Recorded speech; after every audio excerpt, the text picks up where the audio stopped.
अस्सलामुअलैकुम नाज़रीन कराम, नई वीडियो में आपको खुश आमदीद कहते हैं। इस वक्त सूरत हाल है क्या? सूरत हाल ये है कि इमरान खान को जेल में रखा जाए, इमरान खान को बाहर ना निकलने दिया जाए और हमें ज़्यादा से ज़्यादा इक़्तिदार में हिस्सा दिया जाए, बल्कि यूँ किया जाए कि पूरे मुल्क के स्याह सफ़ेद का हमें मालिक बना दिया जाए। अब इसके लिए हो क्या रहा है? नून लीग कह रही है कि हम आ रहे हैं, जबकि पीपल्स पार्टी कह रही है कि नहीं हम आ रहे हैं। इवन कराची के अंदर MQM कह रही है कि 2018 में जो हमसे नशिस्तें छीनी गई थीं हम वो वापस ले लेंगे। अभी कल की बात है, ज़िमनी इलेक्शन में इन तमाम जमातों की दुर्गत कैसे बनी थी वो आप सब के सामने है। लेकिन अब इस्लामाबाद के अंदर तब्दीली के झक्कड़ चल रहे हैं। कैसी तब्दीली है और अब किसकी लॉटरी निकलने वाली है? बहुत सारी चीज़ें तय हुई हैं इमरान खान के हुकूमत गिराने के वक्त। मिसाल के तौर पर यह तय हुआ कि जो अपने आप को बदलेंगे, मुनहरिफ हो जाएंगे और इमरान खान के खिलाफ वोट करेंगे, हम उनको टिकट्स देंगे। 17 जुलाई को टिकट्स दिए गए, सारे पिट गए। अब मुस्लिम लीग नून उनको टिकट्स देना नहीं चाहती। फिर उन जमातों को कहा गया कि कोई फिक्र वाली बात ना करें, हम आपके साथ सीट एडजस्टमेंट करेंगे, हम आपको जितवा देंगे। गो कि मुस्लिम लीग नून का खुद इस वक्त अपनी सीटें निकालना भी कोई इतना आसान काम नहीं है। लेकिन अगली खबर सुन लीजिए। मुस्लिम लीग नून ये कह रही है कि गुजरात के अंदर सिर्फ चौधरी सालेक हुसैन की सीट पर हम सीट एडजस्टमेंट करेंगे। इवन तारिक बशीर चीमा वाले हलके से उन्होंने जवाब दे दिया है। कहने का मतलब यह है कि उस वक्त बातें करना कुछ और था। 1-1.5 साल के अंदर बहुत कुछ बदल चुका है और ये मुस्लिम लीग नून का स्टाइल है कि वो मुश्किल वक्त में इसी तरह पाँव पड़ते हैं, पाँव में गिरते हैं और जब वो इक़्तिदार के करीब पहुंचते हैं तो वो दानियाल अजीज़ वाला हाल सभी का करते हैं। और दानियाल अजीज़ की अपनी पार्टी के लिए बड़ी कुर्बानियां हैं और लेकिन उनके साथ जो हुआ वो भी आपके सामने है। अब इस्लामाबाद में सब ने शेयर लेना है। मुस्लिम लीग नून कह रही है कि हम आ रहे हैं इतनी अक्सरियत के साथ, जबकि पीपल्स पार्टी कोई और बात कर रही है। अब आपको पता है इस वक्त एक बड़ी लॉटरी किसकी निकलने वाली है। अब हुआ ये कि जब हुकूमत इमरान खान की गिरी तो कहा यह गया कि जनाब सदर पाकिस्तान ना पीपल्स पार्टी का होगा ना नून लीग का होगा।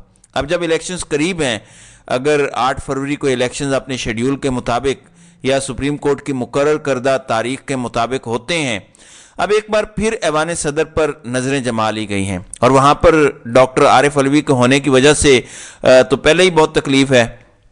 वजह क्या है? वजह यह है कि वो इमरान खान का नाम लेते हैं। फिर उन्होंने अपने स्टाफ से भी कहा कि मैं इमरान खान से मिलना चाहता हूं, जिसकी उन्हें क्लियरेंस नहीं दी गई। तो अब फिक्र ये है, पहले कोशिश की गई कि किसी तरीके से वो रिज़ाइन दे दें, वो छुट्टी पे चले जाएं, कोई और जुगाड़ लगा लें। ज़ाहिर है इलेक्शन तो तभी हो सकते हैं जब इलेक्टोरल कॉलेज पूरा हो, असम्बलियाँ आ चुकी हों। अब जनाब लॉटरी लगने की बातें आ रही हैं फजलुर रहमान की। फजलुर रहमान ने बड़ी मेहनत की है इमरान खान के खिलाफ। इस वक्त इमरान खान के खिलाफ मेहनत करने वाले हर शख्स को उसका अजर सूद समेत दिया जा रहा है। एक गली से गुजरने वाला शख्स भी ये कहे कि मैंने इमरान खान के खिलाफ ये किया है तो उसको भी टीवी पर बिठा दिया जाएगा और उसके लिए सब कुछ किया जाएगा। अब हाफिज हमदुल्ला जो PDM के तर्जमान भी हैं, फजलुर रहमान की जमात से उनका ताल्लुक है, उनका कहना है कि पीपल्स पार्टी की हुकूमत आए या मुस्लिम लीग नून की हुकूमत आए, मरकज़ के अंदर एक बात तयशुदा है और वो ये है कि जो अगले इलेक्शंस होंगे और उसके नतीजे में जो असम्बलियाँ बनेंगी उसके बाद फजलुर रहमान सदर पाकिस्तान होंगे।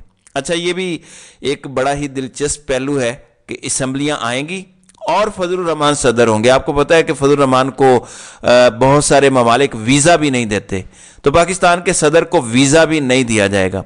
फिर फजलुर रहमान सदर पाकिस्तान होंगे और फौज के सुप्रीम कमांडर भी होंगे, तो क्या ही मंजर होगा, बड़ा शानदार मंजर होगा।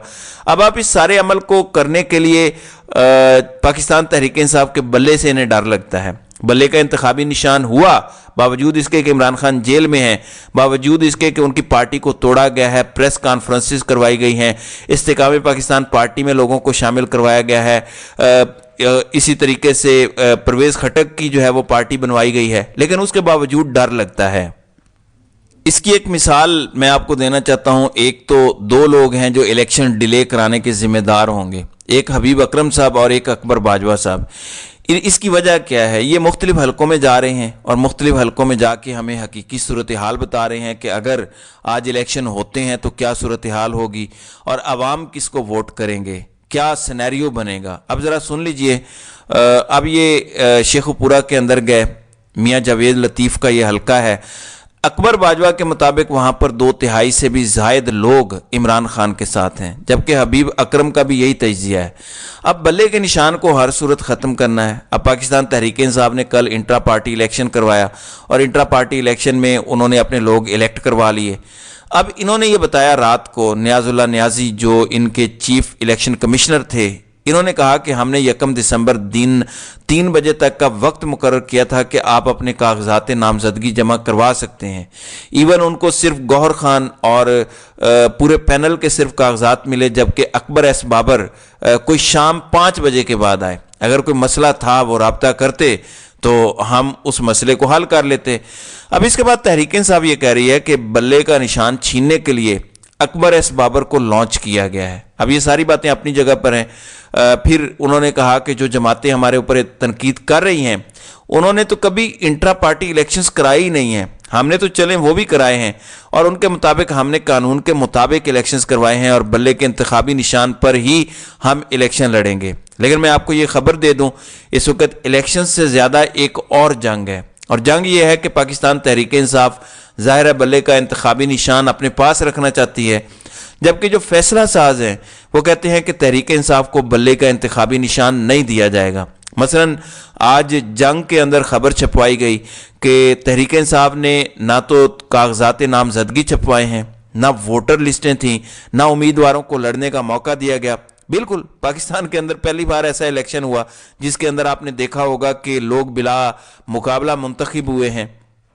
کل ناظرین اکرام میں نے آپ کے سامنے ایک سوال رکھا تھا کہ تھوڑا عرصہ پہلے مسلم لیگ نون نے الیکشنز کروائے تھے جس میں شہباز شریف بلا مقابلہ صدر منتخب ہوئے اور مریم نواز سینئر نائب صدر بنی، باقی لوگ بھی مختلف عہدوں پر آئے۔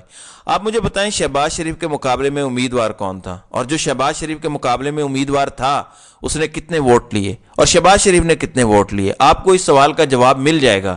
اب یہ صورتحال ایک طرف جا رہی ہے، دوسری جانب بڑا دلچسپ معاملہ ہے۔ اس وقت مسلم لیگ نون کہتی ہے کہ ساڑی گل ہو گئی ہے۔ کس سے بات ہو گئی ہے؟ اسٹیبلشمنٹ سے بات ہو گئی ہے، ظاہر ہے طاقتور جن کو ہم کہتے ہیں ان سے بات ہو گئی ہے۔ کس سے بات ہو گئی ہے؟ اب پیپلز پارٹی بھی فضل الرحمان کی طرح اپنا شیئر نکالنا چاہتی ہے۔ اب معاملہ بہت دلچسپ ہے۔ بلاول بھٹو زرداری اور آصف علی زرداری نے کافی دن بلوچستان میں گزارے ہیں۔ آپ جانتے ہیں بلوچستان بڑا حساس علاقہ ہے، وہاں پہ اسٹیبلشمنٹ کا ہولڈ ہے۔ آصف زرداری تو لاہور آ چکے ہیں رات کو، وہ مہرین انور راجہ جن کے بیٹے کی شادی تھی وہ وہاں پر شریک بھی تھے، لیکن بلاول وہاں پر تھے۔ اب بلاول نواز شریف کی وہ لائن کاٹ رہے ہیں جو ان کی طاقتوروں کے ساتھ ہے۔ اب آپ سوچیں گے کہ وہ کیسے؟ بلاول نے ایک سٹیٹمنٹ دی ہے جس سے آپ کو اندازہ ہوگا کہ چیزیں کیسے چل رہی ہیں۔ وہ کہتے ہیں کہ اسٹیبلشمنٹ ایک حقیقت ہے جس سے سیاسی جماعتوں میں گفتگو کا ماحول بنانا چاہیے۔ بنیادی طور پر وہ اسٹیبلشمنٹ کو کہہ رہے ہیں کہ جناب مجھے موقع دیں، میں آپ کو ایک حقیقت تسلیم کرتا ہوں۔ خیر یہ وہ پیپلز پارٹی ہے جو ہمیں تقریروں اور باقی دعووں کے ذریعے بتایا جاتا ہے کہ وہ بڑی ہی کوئی اینٹی اسٹیبلشمنٹ ہے۔ اس وقت پاکستان کے اندر صرف 2 جماعتیں ہیں، ایک عمران خان اور پاکستان تحریک انصاف ہے اور باقی سب اس کی مخالف جماعتیں ہیں، اور عمران خان کی نفرت میں جتنی حدیں پار ہو سکتی ہیں وہ حدیں پار ہو رہی ہیں۔ جس حد تک عمران خان کے خلاف جایا جا سکتا ہے وہ جایا جا رہا ہے، باقی سب کہانیاں ہیں۔ اس لیے وہ اسٹیبلشمنٹ کے ساتھ بھی بیٹھنے کو تیار ہیں، باقی سبھی کو بھی قبول کرنے کو تیار ہیں، صرف ایک شرط پر کہ عمران خان کسی بھی صورت حکومت میں نہ آنے پائیں۔ تو ناظرین اکرام آپ کی اس ویڈیو کے حوالے سے کیا رائے ہے؟ آپ اپنی رائے کا اظہار کامنٹ سیکشن میں ضرور کیجیے گا۔